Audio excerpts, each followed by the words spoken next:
is not being met emotionally. For you to say, like, I'm not meeting your emotional needs, like, where was you when I needed you? Hey guys, and welcome to Little Black Book. You know what time it is. Talking to you guys about stop wasting tears on Chris Paige, because it's not fertile ground. And so guys, if you are new to the channel, make sure you like, share, subscribe, click on the bell button for notification of the what uploads. And for those of you who are returnees, you got the minerals. You got the minerals. So yeah, we're talking obviously today about the relationship between Paige and Chris, and there's obviously a conversation. I did part one of it where I talk about the gaslighting, the situationship within a marriage, but in this particular episode, in this particular video, we're talking about stop wasting tears on people that are not going to fulfill what you actually need. So it's almost like an ending of part one. And so, well, that's why it's part two. And so I think what's really interesting about this part of the conversation is where Paige is getting frustrated now. It's beginning to click.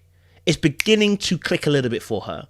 And many of you need to get to the situation point where you start to realize it's beginning to click. The person doesn't want what I need. The person doesn't want to give me what I need. And when the person refuses to give what you need and they're withholding that from you, they are not what you need. It's simple. They don't want to be in a relationship with you. Not in the capacity that you want it to be in. And I think this is so important because we've seen Paige all season fight for a love that don't exist. Let me stay hydrated. We've seen her fight for a love that does not exist. It's not there. But she keeps fighting for it. And I'm just like, why do you keep fighting for it? And I'm wondering, like, why do you keep going over it? And the reason why you keep going over it is because of your own necessity of need. When you are desperate not to be alone, when you're desperate for love, when you're desperate for validation, when you're desperate for your ego to be fulfilled, when you're desperate with idol worship of marriage, when you're desperate to be a wife, when you're desperate to play a role, rather than actually having this love that you need from the individual person, you're in love with the idea of love and not its reality, then this is what it causes you to be in. Let's listen to a little bit what she said. Emotionally. Granted, you don't know me from a hole in the wall and you don't owe me anything because we are still strangers, but I feel like if we decided to put our names on a sheet of paper to say that we are legal. And here's the problem. Her commitment to the commitment is not marrying with his commitment to the commitment. She is fully gung-ho about being committed to this commitment. He is not. Do you see where your positions exist and they're different? Why I always say PEW. When you state your position, I like you, I want you. And you say my expectation is I want this to be a committed relationship. Now, most people don't say monogamous because we all know that relationships are meant to be monogamous. But let's just say I want to be in a committed relationship, right? Unless you say you want to be in something more, a threesome or a throuple, unless you say that extra stipulation, I'm assuming we're in a monogamous relationship because majority of people are in monogamous relationships. That's the norm. So when you say, obviously, my expectations, I want to be in a loving, committed relationship. And as you go along the relationship, you're also adding stipulations. When I say stipulations, as in what you need, because at points, people can't read your mind. You know what I'm saying? We might have different love languages, but this is why the conversational aspect before you get into a relationship is so important. Too many people are not talking before they get into a relationship. They get excited by the talking stage and the prospect of collecting the soul of this person into their life, that they ignore talking stage and actually getting into crux of what is it that you actually want and see for your life? Where do you see yourself? How would like a person like me fit in? Do I have what you need to be able to fit in? No, there's many questions that we should be asking in this phase, but many people don't ask these questions because we get in love with the idea of falling in love. And if I ever fall in love again, I will make sure that the lady is a friend. You want to make sure that this person actually carries what you need. But many of us are running ahead because the idea of love, the films, Love and Basketball, the films of romance have taught us that it's a lovey-dovey affair and we fall in love. But the truth of the reality is many of us do not have that experience. We get hurt when we fall in love like that. Stop falling and start standing. Stop falling and start standing. When you're falling, you're only looking at what you can see in front of you, which is the ground. But you need to see what they are about. So ask some good questions, right? Let's play a little bit more and we'll go a little bit more. Legally bound to each other, I at least expect that kind of respect to see this process through. What process? This Process that we signed up for, Chris. This is real life. And that's the problem. See, they've got two different spheres of, she's thinking that, okay, cool. I'm committed to and here's the thing. Stop projecting what you think that you would expect onto the other person without stating it. You feel that you want to be committed to the process, right? Even though he's not committed to you. You want to be committed to the process of trying to make this work. He's not. That's a clear indication a person is not in the same space as you, sis. You've been having people speak to you from the heavens. He came from heaven to earth to show Paige the way from the cross to the grave. But look, Dr. Cal, Dr. Viviana, Dr. Pepper, okay, Bree, okay, Clara, okay, Virginia. They've all told you, sis, this is not it. And you're still holding on. You're still holding on, and you're in a different position to what he is on the battlefield. You're not even in the same ring. You're not fighting the same fight. Okay? You're not even fighting for the relationship because you're in two different rings, two different arenas. And yet you keep thinking that he's going to support the commitment that you have towards the commitment. He's not, because he doesn't see things the way that you do. And you would have known that had you paid attention to what everybody else is saying. And number two, you would have known that had you asked those right questions. What do you want, Chris? And then you say, does that match what my needs are? I spoke about this in part 1, so I won't go over it again. Let's play a little bit more. We're married. Right, and this is what I'm saying. Like, and but we have to show up to go through things.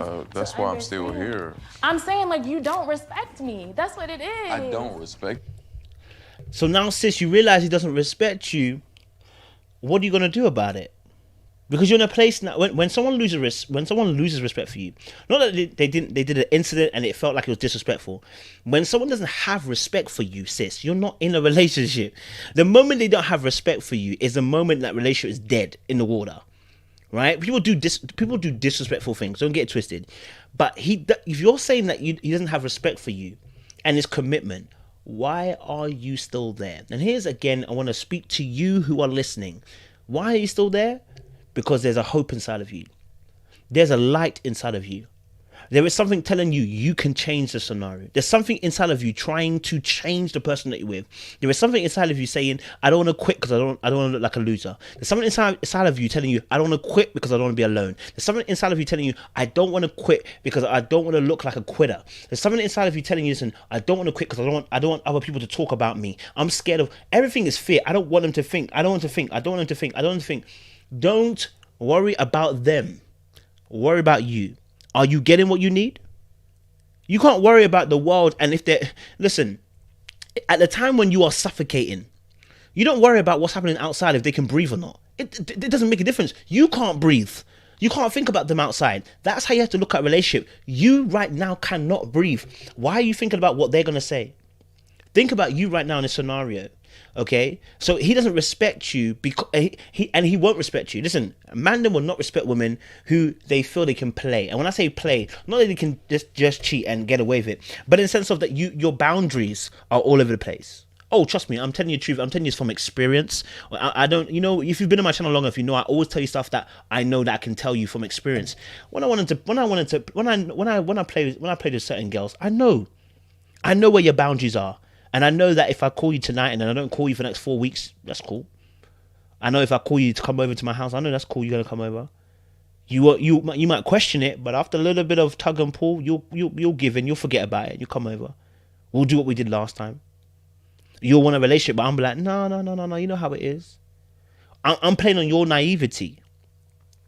Us men don't respect that. Let's keep it 100% true, because what we want is something out of you, and that's what Chris wants out of Paige. He wants sex. He wants sex out of you, sis. My guy wants your body. I would sing a song, but that's R. Kelly. It's cancelled. He wants your body. Do you know what I'm saying? He doesn't want you.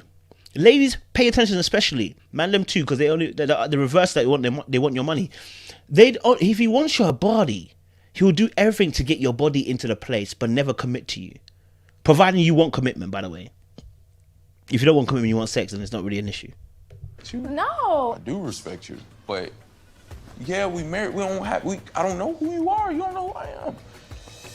We don't communicate. I can't even focus on building what we're building because just for copyright reasons. I wish it went a little bit longer, but he's going to talk about, obviously he can't focus on building what he needs to build when there's no communication, which is gaslight, because obviously he doesn't communicate. But again, so, you know, in fact, you know, it's interesting watching Chris and Paige, because I think the fight that Paige has speaks to a dysfunction.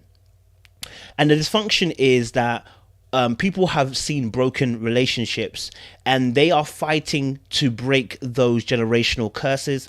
And when I say curse, not necessarily it's actually a curse, but it's a pattern of thinking, a pattern of a mindset, a pattern of behavior that seemingly repeats throughout the generations. And the way to break those things is not to try harder. The way to break those things is to learn what they did wrong and correct it. I'll say it again. The way to change generational patterns of thinking isn't to try harder. It is to learn what they did wrong and change behavior. Now, the learning what they did wrong is an input of information. When you input the information, it begins to renew your mind. And then as your mind begins to be renewed, you start to realize what you actually need. People are creating generational patterns of thoughts and behaviors because they themselves have not done their healing in the process, and they're going out into the world and then getting broken over and over and over again. Then they end up probably having a kid, and then getting married or whatever, and then repeating those same feelings and thoughts onto their children. The children then go to repeat the same thing. And the reason again is because you haven't renewed your mind. You can only give what you have. Right? So for Paige, the dysfunction is coming from somewhere. Broken walls are coming from somewhere. Something has breached those walls, whether it was childhood, whether it was a past boyfriend, and that she hasn't healed just yet. Something has breached the walls that's leaving her in a state of dysfunction, that's gotten her to chase after something that doesn't even want to be chased. To yearn after something that won't even feed her. You know what I'm saying? Right? Let's read it, watch a bit more. because you don't answer the freaking phone. And the reason why is because every time we get here, we're trying to have a conversation, you have nothing to say. I don't have to say in person because you ain't got to say off the camera. Oh boy. So now we've got an argument about who's saying what off the camera. Let me get some water and stay hydrated. Okay. So we got a whole ass argument about the fact that obviously, you know, I don't have nothing to. So Paige is basically listen to what's happening. Paige wants communication from a guy who has nothing to say. She wants. Do you know? Listen to the logic of that. The reason why I don't be calling you is because you don't have nothing to say. So then why are you chasing this tail? You're telling on yourself. And many people do this. It's the only reason why they don't understand is because they don't slow down. Their desperation within, their emotional inability to handle their emotions speaks forth. Their brokenness invades and prevails through their actions. And so it puts them in places where they're doing things contrary to what they actually know. She knows he can't speak. When they talk on the phone, he doesn't communicate. And you find that frustrating. And you've said it several times. And he's unwilling to commit to this. Why would you want to chase this? And that speaks to the dysfunction of also as well the pain of the individual, where they think they can change the individual to being how they want them to be. That speaks to the nature of the woman rather than the nurture. The nature of the woman, when I'm talking about the nature, I'm talking about the old man. When I say old man, I'm talking about the base nature which Adam and Eve were given, where it says the woman will try to control her husband, but the husband will rule thee. When the woman realizes that when you're speaking from a broken place, you will go into nature, and the nature will be, how do I manipulate the person to get them where I want them to be? How do I control them to be in the place where they want to be? It's not the same type of manipulation that you normally see, that is like we see as gold digging and whatever. No. This is the kind of manipulation where it's like you're trying to change the person, or you're trying to get them to maneuver in the way that you want them to, right? To give them what you need, but the person hasn't got the capacity to do it. But you operate in that space because it's your natural instinct to do so, because it's your defensive posture. It's not your offensive posture, it's your defensive posture. When you feel attacked and when you feel like you're being hurt, That's your natural instinct to go to.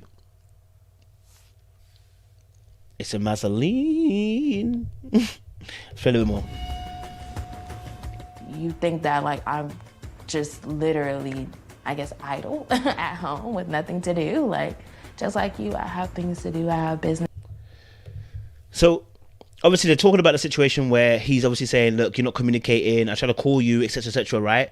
Now she's going to have to, when the manipulation is working very well and you're succumbing to it, you're going to apologize. You're going to say, oh, do you know what? Okay, fine, it was my fault. And the reason why is because just like when traumatic events happen, people try to reason with it and rationalize it so that they have some level of power and control over the scenario, because then it makes you feel like you feel safe. At least there's something I could have done about it.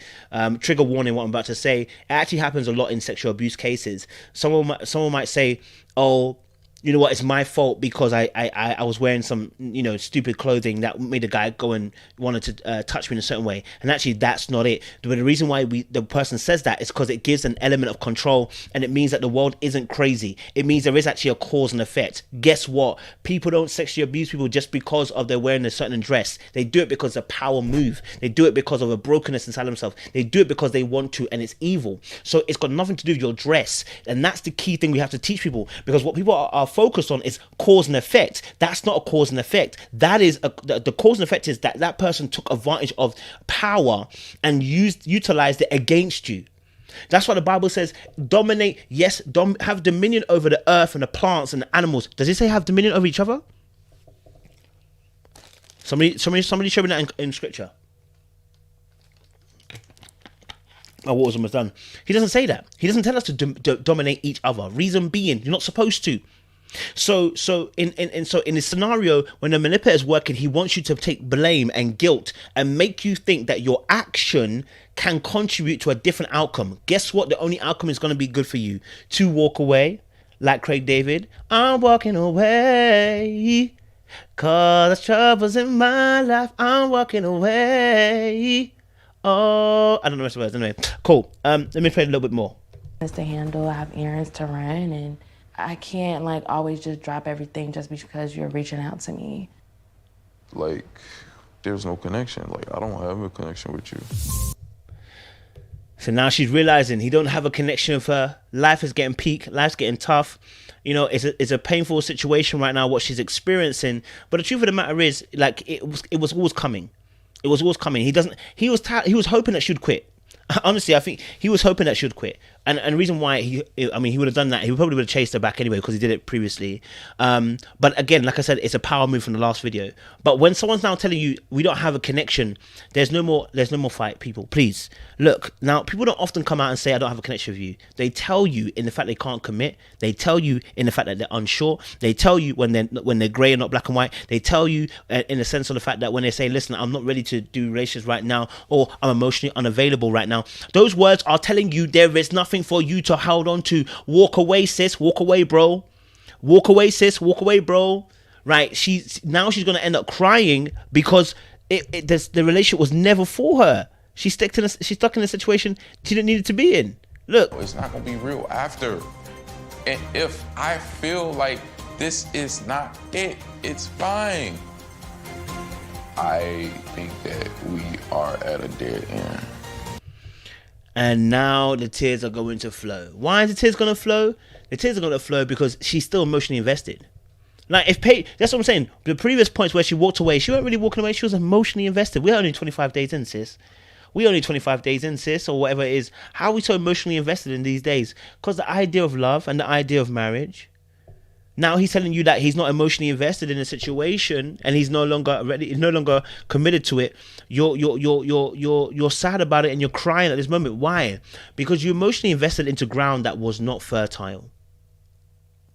You had hopes that when you sowed into this ground, there would be a reap and reward.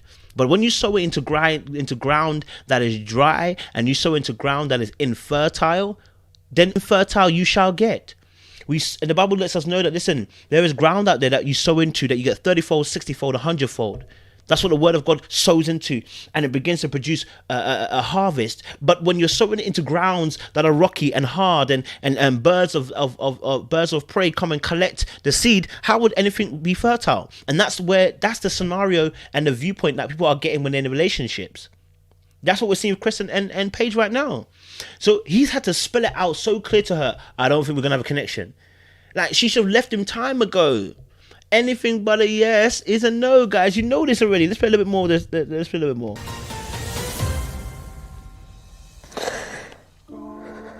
Poor girl's broken. Yes, she's broken. She's broken. She's broken. And hopefully this brokenness will take her to a place of understanding. I never want to be in this place again. You know, it's a lesson to learn for her. Yeah, it's a lesson to learn for her. Guys, I'm going to leave it there. Okay, I don't think I need to say any more. You know what I'm saying? Let me put my glass on. I don't need to say anything anymore. Okay, I don't need to say anymore. Okay, all right. We don't need to say anymore. Paige, stop sowing into unfertile ground. Guys out there, ladies out there, stop sowing into unfertile ground. Stop sowing into men and women who are not giving you what you need. Because what you're going to get back is not what you expect. There is no harvest coming from a ground that's infertile. Okay? All right, guys. Make sure you stay locked, stay loaded. We appreciate you. And let us know your thoughts down below as well. Stay locked and stay loaded, yeah, baby. Stay hydrated.